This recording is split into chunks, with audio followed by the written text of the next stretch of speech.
My name is Evgenia, and I am founder of Eternal Forest. For those who don't know me, welcome everybody today. I am incredibly happy to see so many of you that I don't know yet. This is such a wonderful moment to always meet new people. So this is our regular gathering. It's called Seeding Eternal Forest Community. It's a monthly gathering that we try to keep really every month, and we do it to build our community. Of course, we are always planning more events in the future of all kinds, more practical, artistic sessions on reforestation, regeneration. We've done many events in the past, but this is something that we are starting now, and this is our second get-together event. And while we are still arriving into the space, and again, my invitation to you is please share your name, share your contact, share your project in the chat. This is really to get to know each other. Where are you working? Where are you based? So that we can connect. So I'm going to make a very brief introduction. We're gonna get to talk about many things today. And as we are arriving into this space, I would like to say that when I was thinking what kind of subject and what kind of theme I would like to bring today to this space, I thought it would be really good if we dedicate this space of listening and exchange to the land. To the land in general, to the earth, to the planet, but also to the land where you're all living and based, or land that you're working with. And what Eternal Forest stands for and what Eternal Forest works with a lot is all kinds of processes that encourages persons, communities to listen to the land and to connect with the land. Because the first action that we start with is not usually designing or planting or co-creating with the land, but actually just being there and listening to the land. And so my invitation to all of you today is to simply be in the process of listening, in the process of communicating, and in the process of maybe sharing how you do this. So to start with our conversation today, I would like to read you a poem. And just to say that this poem is written from perspective of the land. And for me, it means a lot because a few years ago, as I was working in one art residency here in Portugal, I asked the land, how do you want me to talk on your behalf? How do you want me to be with you? And how do you want me to communicate what you have to say to the people? And she answered, I want you to start writing in my voice. And that was my moment of transition, where as a poet, I decided, okay, I'm going to give it a go. And so I'm going to share with you this one poem, and I invite you, before you listen to it together, to take a deep breath and breathe out and just really let yourself arrive into the space and relax your body even more and sit in your chair comfortably and relax all of your being and take another deep breath. Breathe out and really arrive and relax and feel that you're also arriving into this space and into this virtual circle, into this community circle, and take another deep breath. And arriving and also connecting to the point and the point of the land where you are at the moment, and also connecting to the place where you are, and really arrive. And I'm going to open the space for listening now. Where do you end? Where do I begin? Think of me as we, us, them, the wild ones in their dance, the bitter medicine of our roots, the shared language of our truth, the common lineage of our kin, the daring ripeness of our will, the sentient beauty of our laws, the peaceful weaver of our worlds, the ancient pollen of our being, the timeless presence of our dreaming.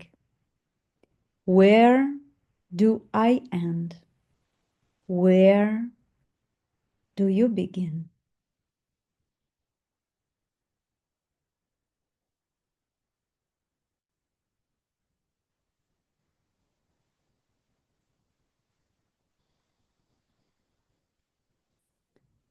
And so, as these last words, where do I end? Where do you begin? Resound in your mind, in your body, in your emotional and spiritual being. I invite you to really sit a little bit with this question and to feel what does it mean for you to have where does this border between you and the land, and maybe there is no such a thing. So today we're going to have a little bit more than 1 hour. We're going to share a few things, hopefully some inspirational things with you. We're going to update you on Eternal Forest progress. We're going to let you meet each other in the breakout rooms. And we're going to invite you to also contribute and collaborate with the project in the way that you choose. And apart from the space of listening, my invitation for you to also feel into the space of what's becoming and what you feel emerging, because this is the space of co-creation. And I would love for all of you to feel that you are part of that, perhaps in some moment of time and in some point of space. But as we're creating this global international community of people taking care for the forest and communities creating their own forest sanctuaries everywhere in the world, the invitation, of course, to each and every person to be part of that and have a role in this space.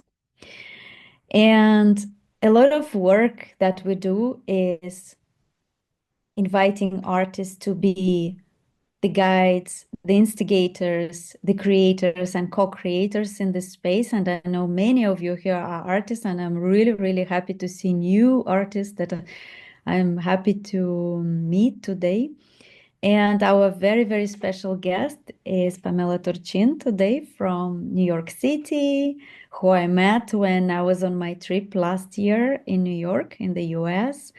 And she has a very, very special story to share with you. So we're going to spotlight her, and we're going to invite Pam to share your story of encountering the spirit of the land and take us into that space. Okay, thank you, Evgenia, for the introduction and such a beautiful poem.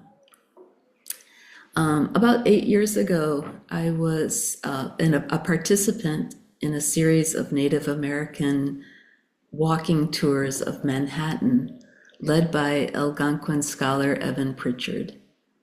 And on a tour that took place around City Hall, Evan just described a bluff, or kind of like a cliff, this large rock formation that no longer exists. The land is now completely flat, but that's artificial. It was done for real estate purposes.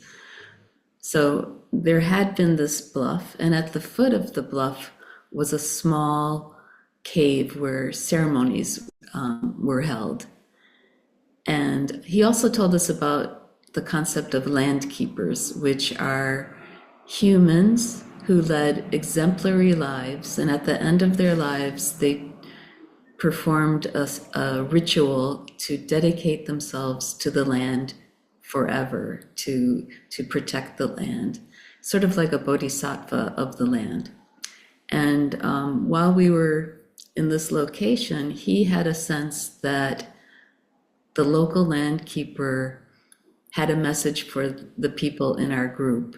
So he ushered us into the approximate location of where that small cave is now, which is in a large commercial building. And he took us into the loading dock, which was dark and sort of cave-like.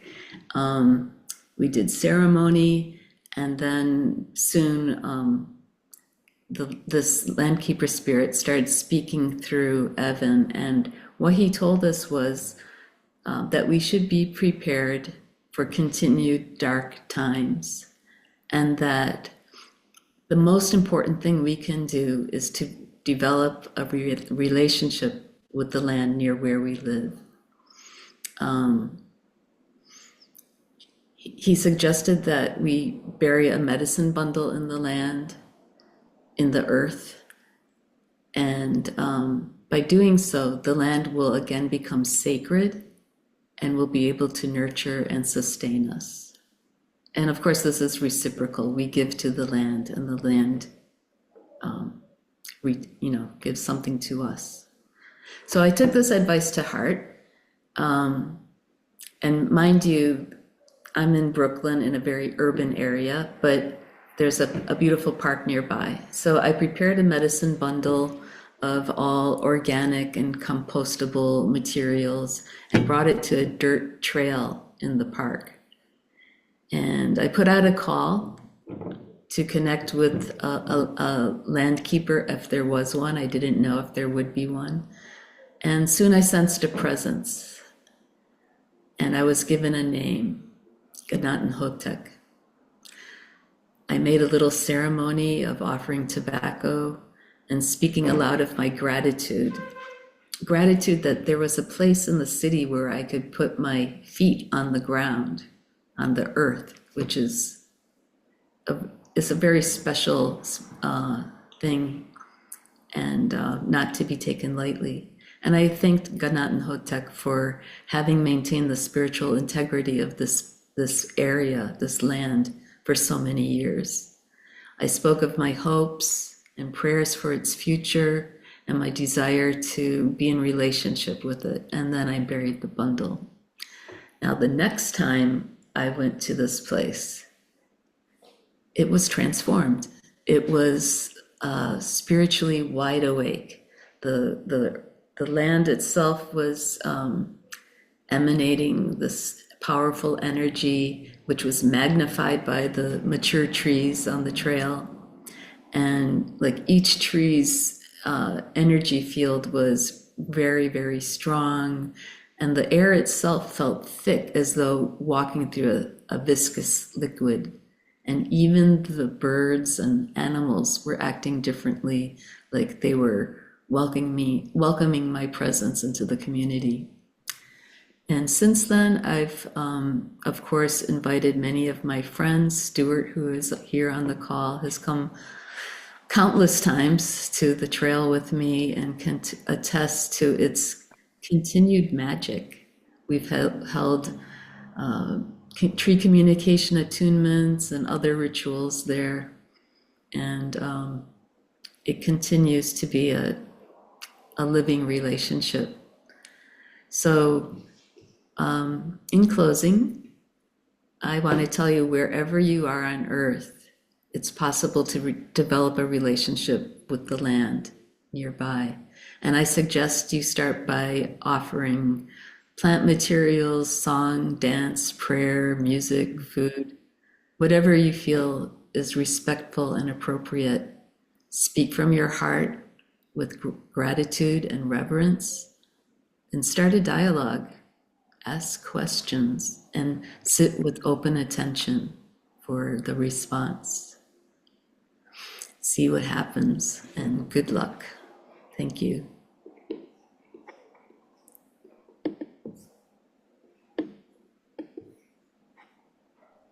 Evgenia? Thank you so much. Thank you so much, Pam, for sharing this. And I would also love to say that Pam is an amazing artist, and I'm sure we'll have lots of opportunities in the future to actually get you to talk about your work with trees, your work with sacred geometry. I love your work, and I'm totally dedicated to making it more visible and more accessible to our communities. So, and also this is invitation to all of you. If you have special story to share in the future, or you have artwork, or you have a project that you want us to talk about, please reach out, and we would love to be able to do that.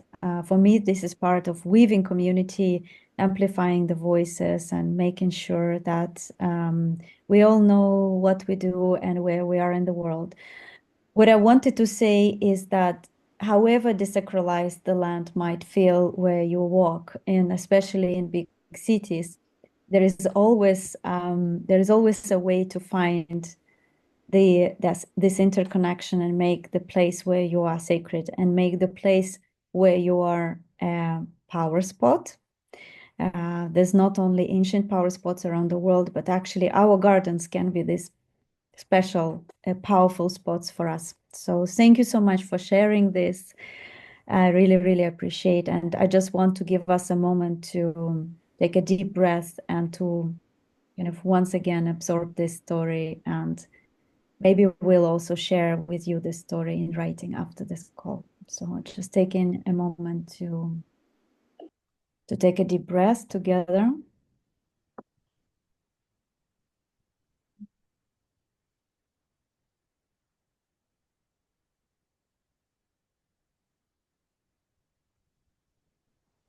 And thank Pamela for this wonderful story, for this sharing, and for coming to the front and to pass the message of the land as well.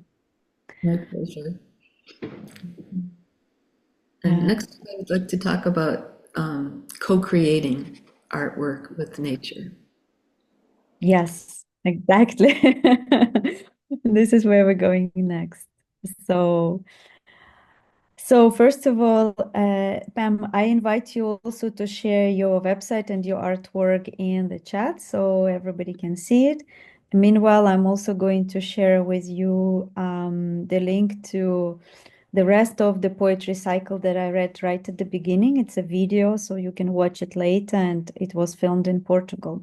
But today, as part of the Eternal Forest mini update that we're going to share with you, I wanted to mention a few things. Well, first of all, since last month, we did a couple of amazing interventions, and one of them was our participation in Change Now in Paris, where we encountered amazing projects that we hopefully will be collaborating and working with. Alejandra Verde, who is here, she went on a beautiful journey. And if you're already receiving our newsletter, I hope you already read her her observation from this. Well, Victor highlighted Alejandro, so now you have no choice but say just a couple of words. It was not really planned, but as you are already here on the stage, I invite you to maybe just share for 1 minute your kind of maybe main highlight from what you learned, what you bring, and what you can share with this circle of people here. What kind of event was it? Why did we go there? And what did you actually bring back home? Sure. Okay, thank you. Yeah, it was a really inspiring experience because the Change Now event has a lot of projects that are actually creating change in the world in many different areas like energy, agriculture, water safety, biodiversity, health. So you can see how many options there are already.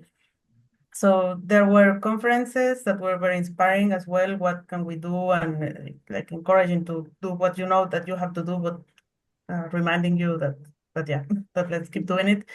There were the stands with the projects, and there were just interactions with people.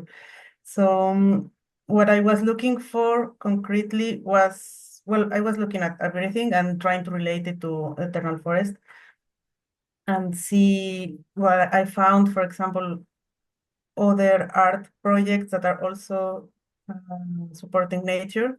So it was a very interesting finding to see, well, this coincidence and that how we came to the same strategy and that it makes sense. So there's opportunities for collaboration or for inspiration from them. There are other projects that are also wanting to help protect the land for long term using different strategies such as purchasing the land or making legal agreements for protection, depending on the place that it's done and the country and the local status of the land. I was also looking for financial support or ways to get donations from philanthropy or for patronage or just what was available there and how are others doing it. So, so yeah, that was really interesting as well to see that it's actually hard to get money from philanthropy unless you have the good connections, if you have been there for a long time. But a lot of projects have some business models that are highlighting impacts on biodiversity or like producing something next to the conservation because it's hard to just try to fund it from donations. Um, so yeah, the general conclusion that I got is that it's all about collaborations and partnerships because a lot of people has a specific activity that can be put together with what we're doing. Some we're offering, for example, experiences for companies in nature. So I thought like, okay, maybe they can bring their employees or their clients to have an artistic experience such as the ones that Eternal Forest does. So it was a lot of this task or brain activity of trying to put things together and yeah, creating collaborations as an ecosystem naturally does. So it's a reflection of that. Thank you so much. And there is more with concrete mentioning concrete projects in our newsletter. If you want to check it out, if you're not signed up yet, then I'm putting here the link to our Substack. Thank you, Ali, so much. So I'm going to go back on the spotlight and kind of weaving from that, connect a little bit to other things that we have done this month. So we keep building our team.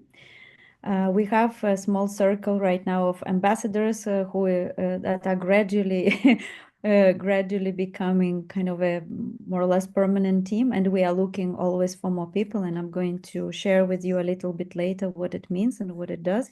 And meanwhile, Ale was at Change Now, and we were also presented at Change Now by the Cornelius Art Foundation, where they have done an absolutely beautiful workshop with kids. So I designed this workshop so that it's an interactive workshop called In the Mind of Ginkgo Tree. And so they then delivered this workshop, and there will be more collaboration with the Cornelius Foundation. They established in the UK and they're establishing in France. So we keep looking for these possibilities to become visible in many different places and also to attend international events, not necessarily going there ourselves directly, and sometimes if we can. Meanwhile, I was myself in an art residency as an invited artist in Portugal, and I would love to share with you very briefly what I managed to do. It's a little bit of a surprise today for those who have been following Eternal Forest. Those who don't know anything or not much about Eternal Forest, I will try to explain. But the reason why I wanted to share this specific project as part of our update, because I think it's actually quite a nice step forward for us. And it also shows what it means to create an Eternal Forest sanctuary with the community. So I'm going to share with you my screen and take you through just a few images, just a few pictures to illustrate my story. Okay, let me know if you can see my screen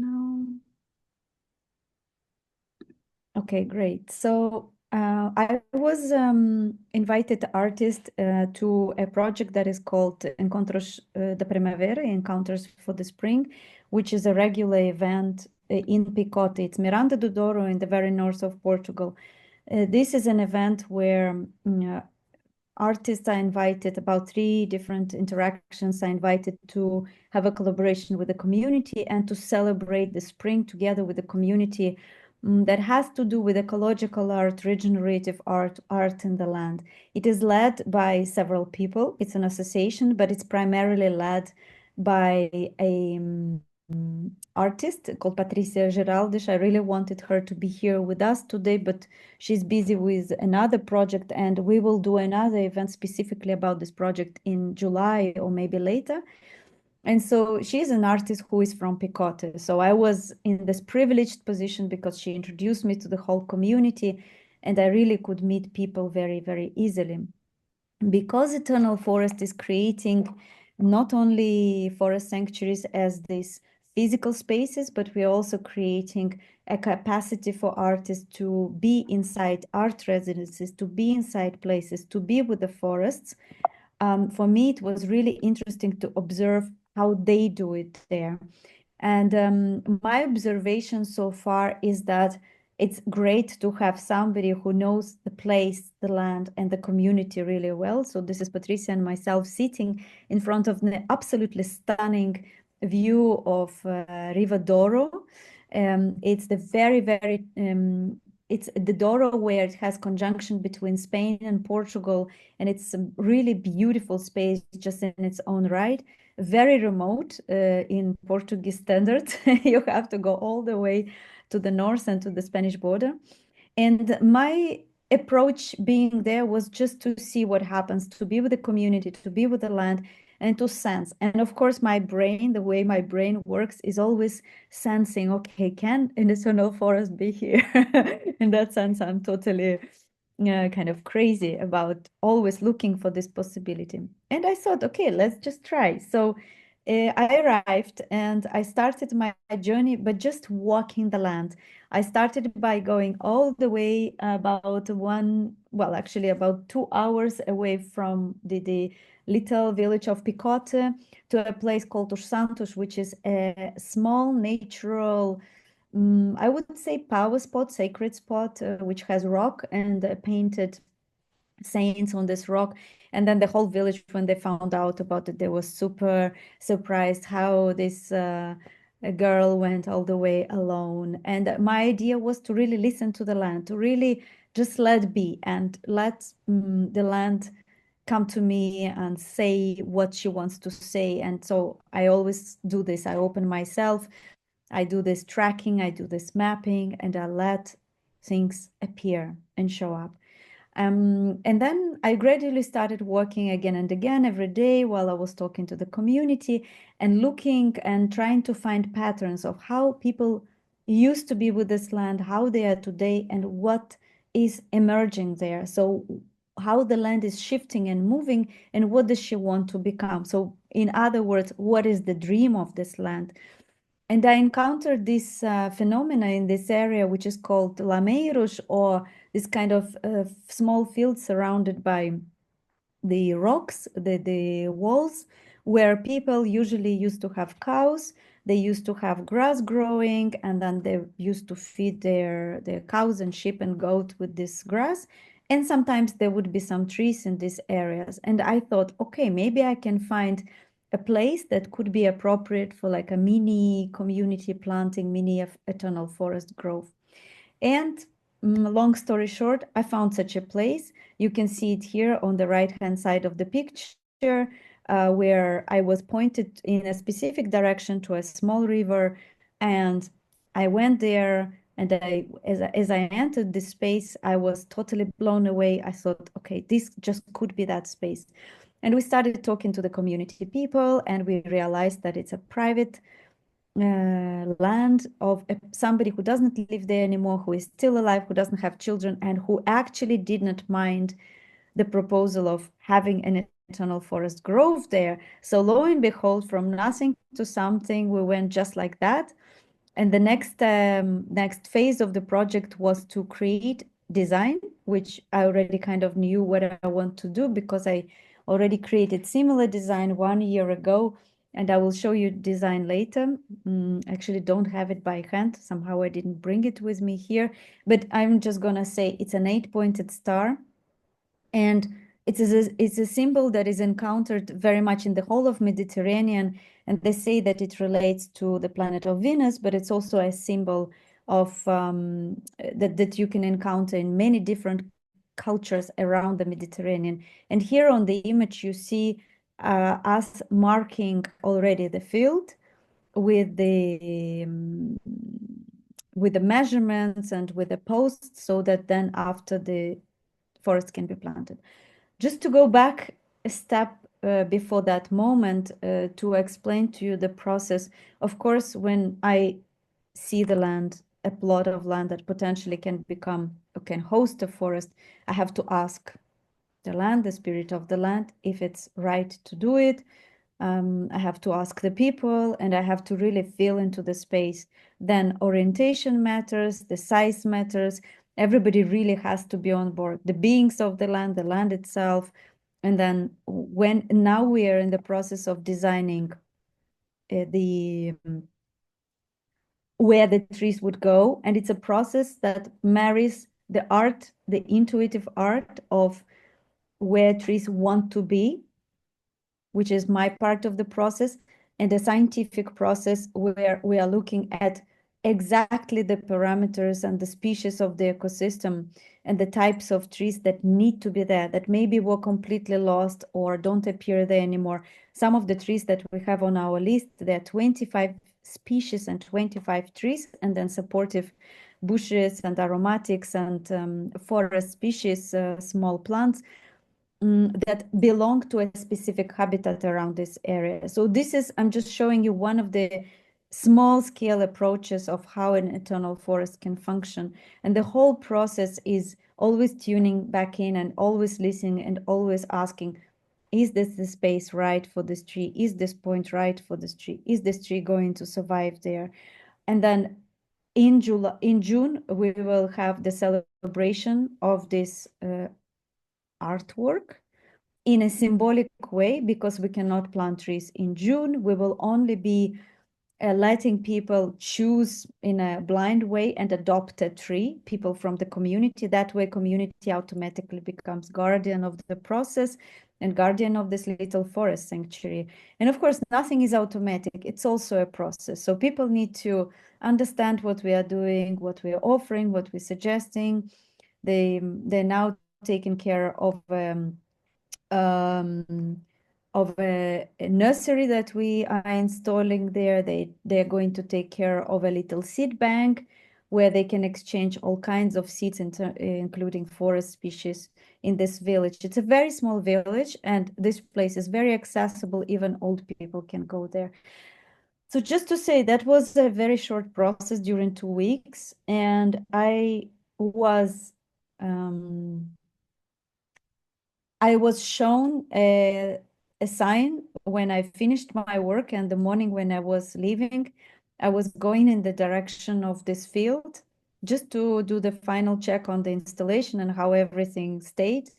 And there was this beautiful rainbow without any rain at all, which really was very, very surprising. But I really felt it was like a inner click, and also it was like an inner proof that yes, the land is, and the spirit of the land, the spirit of the place is really approving of this work. So there is this hope that we can complete it by October, when the trees will finally go into the ground, and then of course that the place will stay and community will start fully looking after this place, because the idea that community becomes the guardian of this place. So more update will come soon. Hope you enjoyed following this process. And yes, as our next moment in this conversation, in this encounter, I would love to invite you, with Victor's help, to breakout rooms, to little circles. We will try to put you in the group of 3, maybe sometimes 2 people, and we will give you about maximum 15 minutes And our invitation to you, of course, you meet each other, you introduce yourselves, please do connect. But our invitation to you today is to share, how do you listen to the land? And how is your communication with the land so far? Maybe you had some experiences, or maybe you actually want to learn something.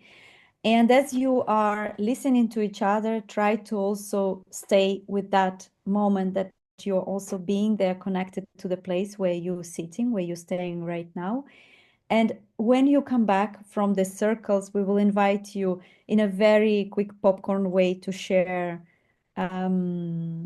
with the rest of the circles some right fundings and some inspirations that you encountered. But yeah, I thought the project sounded really interesting, so I decided to join the call, as I was also I participate a bit in regeneration here around Lisbon with Region Waves, but just like volunteering from time to time. But yeah, I guess it's just the space that that is calling me to come closer and see what's happening. So yeah, and I guess Evgeny invited us to share about how we talk to the land, right, and how we listen to the land. Do you have a specific answer or the way? Well, it's interesting. Even though I don't do a lot of work here in Miami, I'm at my sister's house right now, and I actually had a little ceremony connecting with the land here a couple of weeks ago. It was also a special day as indigenous that day that I did it, and I did some prayers through music. I got some different foods and fruits, and I actually buried them in the back where I had the ceremony. And buried tobacco as well, and just said some prayers and connected with the music. Felt the soil, really like dropped the soil in my hands, and just it felt interesting for me because I'm more used to doing these type of ceremonies when I'm in Mexico. It's more of a common thing. I do go out to ceremony there. But this was something I just did by myself. I knew that it was a particular day and I wanted to do something, so I just went out to the back patio here and had my own little private soul ceremony with prayer. I lit the candle as well and just stayed there, sat on the floor and touched the soil, and then I buried everything. After I completed, I buried everything in the bottom. So, but much like what was shared a bit earlier, for the Brooklyn Garden, a similar idea, and yeah, so it's good. I mean, I like to just also, depending on the places that I'm at, just really sit and listen, just listen to the sounds, listen to feel the land. I love to walk barefoot, so I'm also walking a lot barefoot. But just, sitting and listening and appreciating, the beauty of everything, whether it's land or water. So yeah, beautiful. No, it's definitely beautiful. For me, it's been interesting because since I moved to Portugal, which happened like 3 years ago, I really started realizing how much I miss like real forest, because I feel that here in Portugal, a lot of the land is deserted. And although there are a lot of cork forests, for example, it's all monoculture and you feel that it's not really that alive, And for me, because I come from Lithuania, there's so much forest there. So also this spring when I was there, I was at the friend's birthday and we were just in this cabin in the woods and we were having a walk and we just were walking and we found this celebration, which is like because Lithuania, it was one of the last countries in Europe to be Christianized. We were pagans for a really long time. So of course there was a lot of connection with nature and all. And we found a celebration which is like pagans' most important celebration. Apparently, it's like the celebration of spring, of the earth spirit coming back to life, because literally everything just starts blooming and becomes green. And it was just so unexpected, but we encountered that celebration and we took part in it, and we were walking with the people to go get the special fire to then sing to the thunder god and to all these different I guess spirits, and really inviting them to be with us and everything. And it was just like such a beautiful way to reconnect to my own ancestors in a way and nature at the same time. And also just to see how far away from that I am, and so many people are, and just get an opportunity to dive a bit deeper into that was really, really beautiful. And but mostly, I guess, the way I connect with nature is also more through senses. And I really like being very mindful. And even on my birthday, what I did for my friends, I invited everyone to have a very mindful walk in the forest, to do sort of a forest bathing thing. I was guiding it. And I think that for me, that's how I like connecting, is being very present, just smelling, touching, being there, and walking barefoot as well, as you said. But I guess I've never tried yet to see it more as a spiritual thing yet. So, like, I haven't given offerings or anything, but I'm actually reading this book, Braiding Sweetgrass, which is just so Yeah, beautiful. love Have it, you love heard of it. it? Yeah. Mhm. Yeah, it's just I'm reading little by little. It's like chocolate for my soul, It's like so beautiful, and the sort of connection that the author has with nature is just so beautiful, and it inspires me a lot to also go in that direction and to talk about is like how can we harvest in a sustainable for nature and not just always take as that's what happens a lot. So yeah, I guess it's a process now. Yeah. Do you want to share anything? Yeah, and for me, it's just very simple. It's about really, it sounds trivial, but it's actually not part of our culture. Just taking the time to stop and smell the roses. Yeah.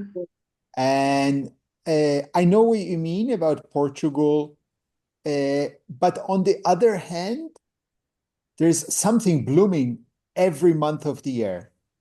I've lived in Ericeira, and now we live north of Lisbon. There is not a month of the year that there isn't some flower in bloom.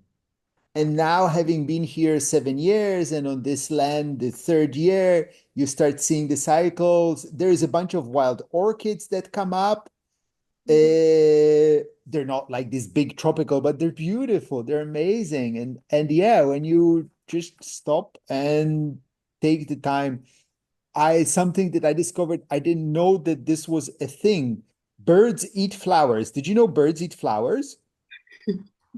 All these flowers, I mean, they're kind of weeds. They're about 80 centimeters tall, these yellow. And I have all of these, like sometimes a whole flock of birds come and they're like chum chum, and the flowers are kind of like this, and they're sitting on it. It's amazing. It's amazing. It's mind blowing, So yeah, just appreciating the stuff and the hawk. This year was wet. I think it's connected with it. There were a lot of fireflies. Mm. And we don't get like tropical fireflies, a whole disco tree, but they're like flying around these little lights. So, yeah, I think for me, it's very much about this developing this sense of wonder. And for this, you can develop it anywhere. You can go and in the city, just give yourself a moment to watch the grass coming out of the crack between the concrete, despite all of this. And it's like, wow, you know? Beautiful. I love how you said that. I remember I was once in many, many years ago. I'll never forget. I was in Delphi in Greece, and I was visiting one of the temples, and it was old, very ancient construction, and it was all stone, but there was one little flower, just one little flower coming out in one part of the snow. I was just blown away by it, and just taking the time to appreciate that. I love nature photography, so I don't have a lot of pictures of myself, but so I generally when I'm walking in nature, I'm the one that's behind, and I have to catch up to everyone because I just get lost in the in nature, just really appreciating and like to take pictures and get up close to a flower and just look at the detail of it and yeah, so just taking a minute to stop and smell the roses. I mean, now here, even though it's again in Miami, it's different for me than in the jungle. I walk outside of my house, right in my patio in the front door, and it's beautiful. Right now, it's blooming with incredible flowers as well. There's these bougainvilleas that are blooming. So yeah, just really in every moment to connect, to appreciate. Yeah, it's really a lot about attitude and just trying to find these small details, right? Yeah, that's what I like doing, like having just an exercise on your mind while walking through the city. I think it's easy to do maybe in the forest, but even then, not always, right? Not everyone really tries to notice. But yeah. Oh, So we have a we'll be couple of closing. It was lovely meeting you both. lovely meeting you as well. Good to be here and good to see you, Victor. Yeah. We'll be closing in a couple of minutes. Maybe we can get it forest going in Bacalar once I get back. We'll see. Nice. See you guys in a minute.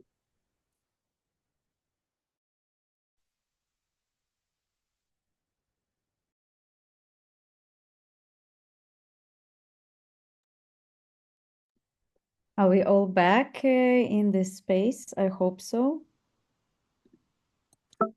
People are still coming back. So just let's take a few moments, maybe 5 minutes or so. And if somebody wants to share some takeaway, some inspiration, some insight that they heard, or maybe they came to realization. So just maybe unmute yourself and I will spotlight you.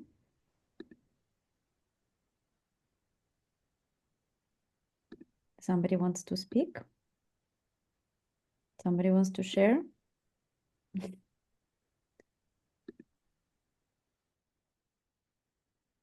I could share something. At the end of our breakout together, Anya kind of reflected back what you had spoken about, Evgenia, earlier, which is the importance of listening to the land. And it reminds me of a conversation I had with a friend yesterday, and we were talking about the nature of creativity itself. And I was feeling, well, I don't know, humbled or something at this stage of my life because there's not something active and expressive of creativity. And she was lifting up how receptivity itself is an essential aspect of the creative process. And that's the bell that's ringing here from your words at the beginning of your arrival in that place and of Anya's underlining of that. So I wanted to give more voice to that here. Thank you. Thank you. Someone else? I'd love to share something, Evgenia. Yeah, thank you. So I'll just go back to gallery view so I can see everybody. But I want to thank you, Evgenia, for bringing us together. I met you through Pete Yeo and at the Resurgence, and we haven't met, of course, but I'm very grateful to be here, and really enjoyed the sharing and the breakout room. Just it's such a delight to meet people who have got similar interests. So just want to thank you hugely for that. Yeah, so thank you. That's it. Thank you so much. Yeah. Very, very welcome and very nice to meet you. I hope we get to, I didn't go to breakout rooms. I wanted to hold the space for all of you. So thank you so much. Anybody else wants maybe one more sharing, something that is like really burning inside of you right now that is kind of wants to come to the space to be shared with everybody? Something maybe that you were surprised about when you heard in the breakout room, something that you didn't expect. No? Okay. So You can keep on sharing on the chat. If you feel more comfortable writing or even share later with us, you can write to us as well. There is a question here. Can you share the names of the people in the meeting? I don't know how I can do that. But what I can say is that we have actually a Telegram chat and everybody's invited there. It's like a community chat, and there you can definitely meet everybody. But if you want to keep in touch with somebody, you can just do it here. You can leave your contact even if you feel comfortable. But later I'll share with you Telegram chat. What I would like to do next, I do want to leave space today for some questions, because I'm sure some of you come also with some questions that you hold about how we work, how you can contribute, and so on and so forth. But before the questions, I would love to share with you a little bit about what we are currently doing and what we are focusing on right now, and especially this year. So I'm going to briefly share with you my screen, and some of you already have seen this this website, but for those who have not seen, I'm going to do this little exercise right now. Just a second. Okay. As you might know, or maybe you don't know, but Eternal Forest is becoming an organization this year, and we are slowly and very organically are moving into this direction. We feel that with having an organization, having a regular team, we can contribute much more. We can also help the projects that we are starting to work with much more. We can bring more funding to the project. The recording has stopped. We can support artists better. I don't know where recording stopped. I did want to record this. With this, I want to share with you this page. It's seedeternalforest.earth. I invite you to explore it in your own time. And basically what this page is, it's a series of 3 different pages that are interconnected. It tells the story of Eternal Forest in a very concise and consolidated way. You see a lot of me. Thank you, Adam. You will see a lot of me in this presentation, let's say, talking about Eternal Forest. It's just because I'm a founder, I created this project, so I'm gonna skip this bit. What I want to invite you to do, there are different ways that we are trying to bring not only the money to the project and not only to establish an organization, but to really bring a community around this project. And we are talking about international community, because Eternal Forest is creating 1,000 forest sanctuaries for 1,000 years, and our role as organization is supporting communities to help them to see them through the process of establishing a forest sanctuary, basically. And we're doing it through art, through artistic interventions, through bringing artists into the perspective of being the guides and the instigators for this project, but also really supporting communities in how to organize the whole process. So at the moment, we are looking to fundraise 150,000. We already have some donations coming in from friendly projects and supporters. And here you can see different ways you can contribute, or you can send this page to friends that might be able to connect and to help us. So there is a way to contribute by buying art, which I donated to support this project, and specifically this phase. There are direct donations. There is a way to become part of our team, or to become an ambassador or our collaborator for a period of time. So on this website, as you basically scroll down, you can read about what we are, what we do, how you can support, how you can contribute. And just to say that it's ongoing program. It's constantly shifting and changing. At the moment, we are creating a membership program. We are growing our team. Since a couple of months, we have more people working with us, and we are currently looking for people who can help us to take project to the people and the places that have funds that can support a seed, which I'm sure you appreciate that at the beginning it's quite hard to fund an organization without any kind of start, let's say, capital. But then we're also looking for people who can, for example, help with the communication strategy, with helping myself, for example, to do social media, do designs for all this work that we are putting out, and so on and so forth. And we would love with that, so I stop sharing my screen, to create capacity to actually create a regular programming, which will be practical workshops, practical events, artistic interventions, artistic events, artistic residencies, and so on and so forth.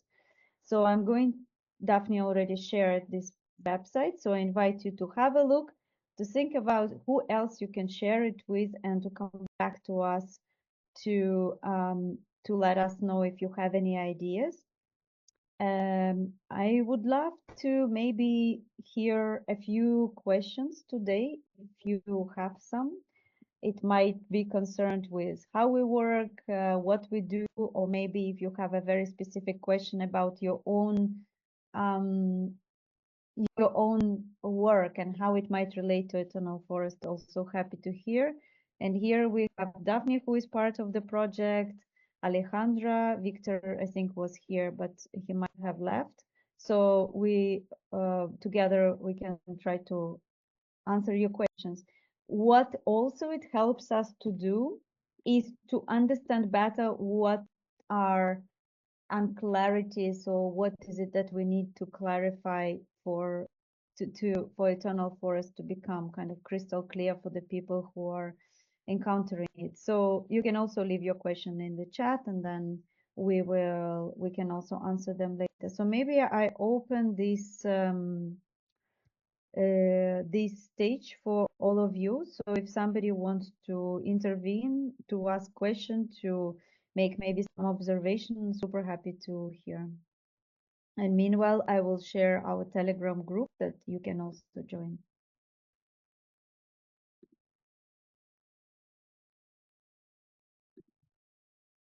So don't be shy. We also welcome difficult questions because it helps us grow and become better in our communication. So this is Telegram.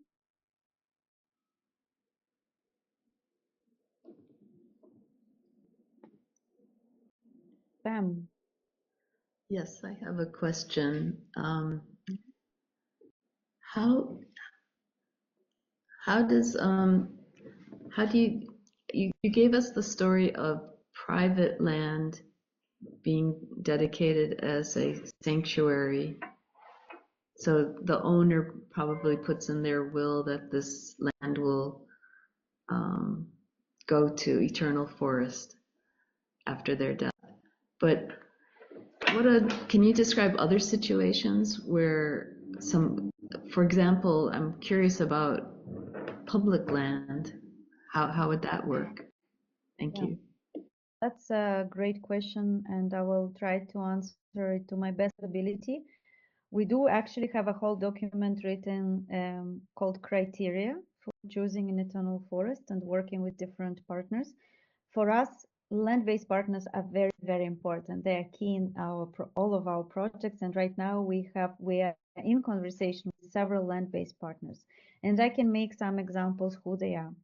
For example, right now I had a meeting with my local municipality, which means that we will be probably starting to work with private land where I live, public land, but then we are also hoping that we can start working slowly with private owners to encourage them and persuade them to also create Eternal Forest on their land, especially if this land is not in use anymore.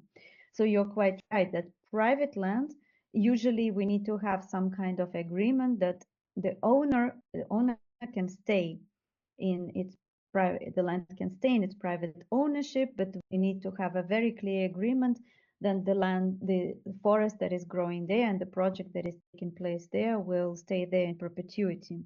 And there are legal possibilities to do it. So that's one option. Another option is working with all types of public land. And in different countries, it might mean different things. It might mean working with national government, local smaller scale government, like this project in Picote that I mentioned, or with local municipality. And in this case, there needs to be an agreement with them. There are many projects, as you probably know, being built now that are, let's say, eco communities, resorts, retreats that usually have an entity, and that means that there will be an entity that holds the ownership of the land.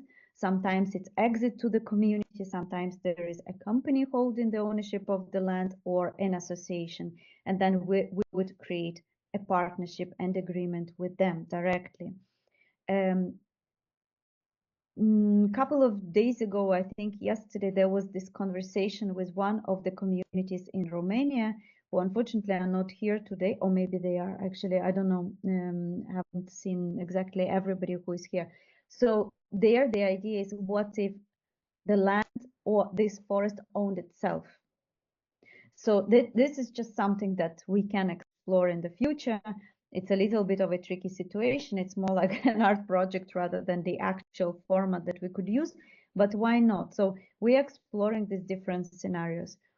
Have I missed anything else? So another one is conservation initiative that can also be private protected area like we have in Portugal, can be an association, or maybe it's a land trust. In other countries, land trusts are much more popular. Right now, as Eternal Forest, we don't have such a strong focus on owning the land. We'd rather get going with the projects and show what we actually mean by creating Eternal Forest Sanctuary, rather than trying to buy the land or own the land or get the land donated, because culturally it's quite a difficult task to persuade the landowner to donate the land without huge track record. So we would like to establish some projects with landowners that do great work, that already are great guardians, to help and work together with them to then reach the point where maybe the land can be also donated to us. And then from a small association that we are now establishing, we can become a foundation or a trust. So there are different possibilities. And if you know of more possibilities and more examples that you can think of, please let us know. Of course, when we talk about cultures where indigenous people owning the land, that is yet another story, and that can be also a complex story, or maybe not so complex. It depends on the location, it depends on the situation. But we really want Eternal Forest to be for everybody. And we want any community to be able to create one. So we want to make it as flexible as possible. I hope that answers your question. Thank you. So there is one more question. Follow-up question to this actually. Mm-hmm. So we have a land here of 20 hectares in Tuscany, which is mainly forest. So let's say if we wanted to create a project here, like let's say build a sanctuary or offer residencies for artists or something, like what would be the process? How would we? I love that. Let's go there. Yeah, so we would have a call, of course, and we would go, like, we would have to do a little bit like a mini place making, sense making. We would have to hear about you, your dream, your scenarios. Right now, we are very dedicated to co-creating those first sanctuaries with the projects that we are starting to work with. So it's a very personalized, every time it's very personalized process. We are creating the first one. So as you could see, what I showed you today on the screen, that mini forest grove in Picote, that was just done very spontaneously because the stars aligned. But of course, we also have projects with which, and landowners with which we are already talking for maybe 1 or 2 or even 3 years. Sometimes and sometimes we talk to them and then we stop talking and then they come back to us and they're like, well, how are you doing? So let's have a call. But generally, the process is we need to get together. We need to see what is already there. Is there a forest? Okay, it needs to be protected. How do we establish an art residency? There are very straightforward scenarios. Of course, we need to get some kind of funding in place to be able to receive artists. There needs to be infrastructure. And then we idea to establish a kind of ongoing cultural program. Why we think cultural program is interesting and important around the process of establishing forest sanctuary is because it's a continuity. So I'm a huge believer that to create the link between people and the forest, to let people not only fall in love emotionally with the forest, but really to understand what is it that they have and how can they live with this ecosystem together, not just as a thing there, the wilderness, or maybe not so wilderness, but actually that relationship. So establishing and developing, co-curating and co-developing this program together is very much what we're interested in. There's more questions coming in. But yeah, so Anya, I would just suggest let's have a call. I'm very much excited to hear about your work and your project. And yeah, I am happy to explore.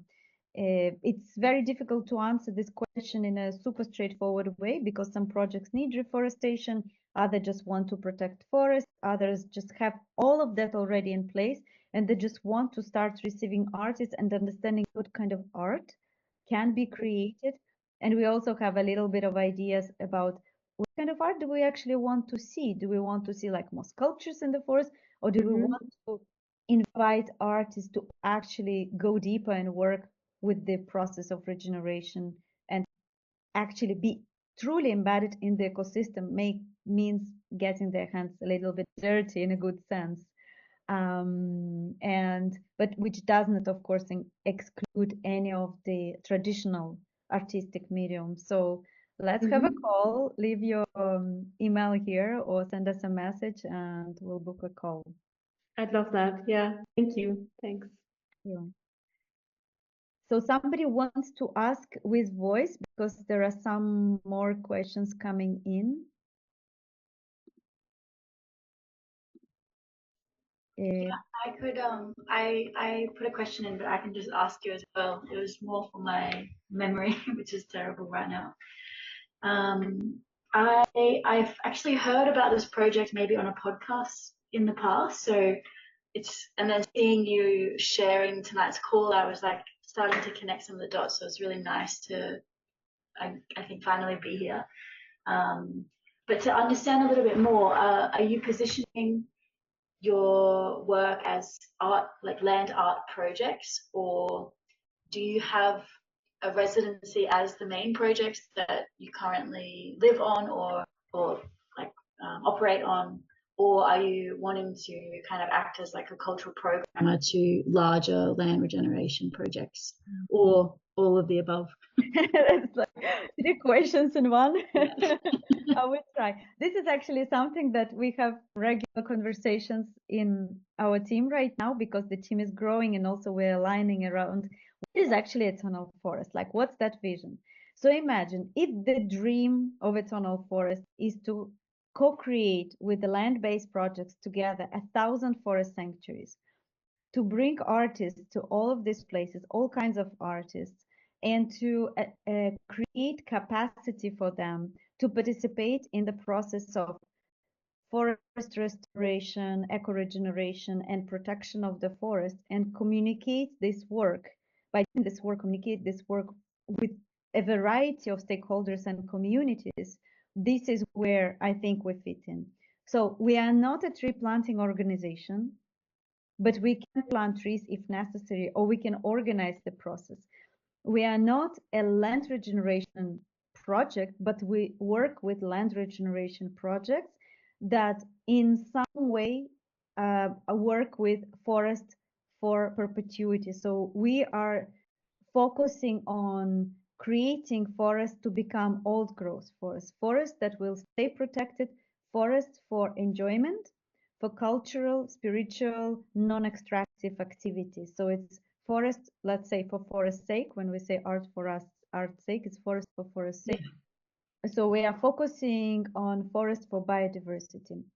When we talk about land art projects, we can call it a land art project, but I think we can say Eternal Forest is connected with the history and legacy of land art. Of course, we are very much aware of that legacy. However, in that legacy, there is also a lot of extractive practices and male dominant practices.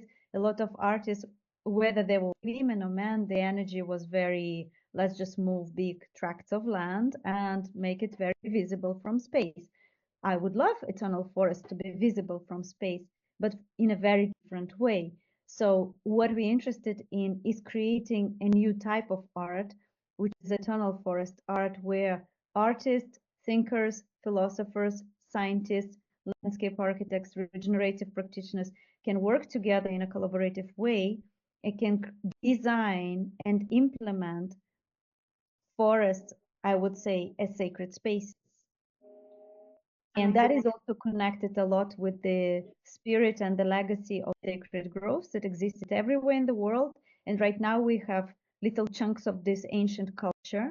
But at the same time, we bring contemporary art as a main activator around this theme to serve as the design process together with the forest as a medium. So we're using, or we are looking at the forest and the land and the species and the trees and the mosses and the earth and the soil and everything as this beautiful living being with which or with who we can collaborate artistically, and we can let the ecosystem flourish and be thriving and prosperous once again.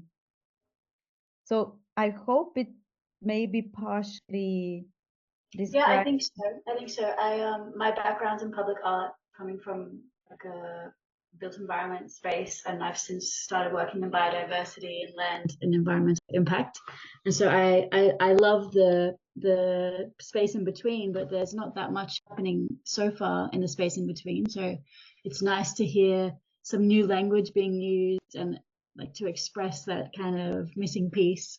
So it's really lovely to be listening into this conversation. Thank you. Thank you, Monica. And I think this is very important question. So just to say, this year, and we hope it's going to happen, we are in the process of creating a book called Forest Time, especially based on the work that I did personally as an artist within Eternal Forest ecosystem. But also it's going to be 8 conversations with specialists and speakers from around the world, contributors to the book. And with this book, we will try to answer the question, why do we need forest sanctuaries? And partially already go a little bit to the how, because there will be also curators and people from the art that we will try to question about what does it mean to have this new type of art. Actually, because I'm very much observing this whole ecosystem and how it evolves in the art aspect, there is a lot of artists who are entering in this door and into the space, and they're really enjoying this very, very different way of working with communities, with the land. And there are many different intersections: socially engaged art, ecological art, ecofeminism, and more what I call regenerative art, the art that not only is inserted in the bigger regenerative movement, but also that in the core of itself brings regeneration to the main stage, regeneration, but always in the context of how do you work with the land as an active participant, and how do you work with the forest as a sentient being, as a living, breathing being. It's so beautiful, the kind of the scale of your process, because in a way it sounds like an artist speaking about their work, but the scale is over years, of course. It feels very authentic when working in that space. A lot of the artists in that space, they're not always part of the bigger picture conversation. So their work also often gets used as a bit of a token in the conversation.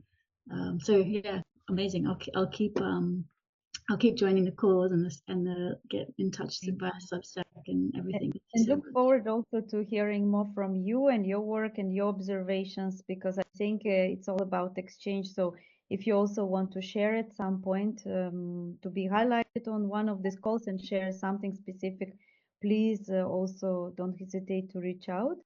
And I just wanted to say with that Eternal Forest really sees ourselves as creating platform for the younger generation artists who we are hopefully going to create capacity and invite into that space so they can feel safer and more supported to do this work. So there is just a very quick question I'm picking from Lucy. Where we are in the world. So we're in Portugal. We have 1, 2, 3, 4, 5 projects confirmed in Portugal that are in different stages of development. We have 3 projects setting up in Spain. We are developing project in France, and at least 1 project we're starting in US. We're starting with New York City and New York State, but there might be other possibilities. We're also talking to 2 projects in Romania, and today came Italy. So let's see. I mean, I might be even forgetting something because there's always like people entering the space and we starting to have the ongoing conversations. But then at some point we decide, okay, now this is the moment to move forward. Just to say, a lot of our work and how we can actually enter into implementation stage depends on the funding. And I'm sure you appreciate we are always in between. We are art, but we're also ecology, and we're also regeneration, and we're also doing a bit of social work. So, and it's not that easy because funding usually it's like one thing, and there is also a kind of finite amount of funding that is for this intersectional projects, and this is also part of what we're trying to educate people about, and governments and companies. So we hope that it also helps to shift the needle. So any more questions? Maybe one last question, and then we're going to wrap up. Anybody has another burning question? No? Okay. All right. So we shared with you all of the links. I would love to maybe do a couple of closing remarks and just express my gratitude for this wonderful, very, very active circle today. And I wish to see you all in our next encounters. Sign up, of course, to our newsletter, get on Telegram so you'll be updated about our calls. And yes, so let's just take one more breather together, one more breath, and the breath of gratitude. And once again, acknowledge the lands with which we are always working and sitting. And yes, until soon. So let's take a deep breath together.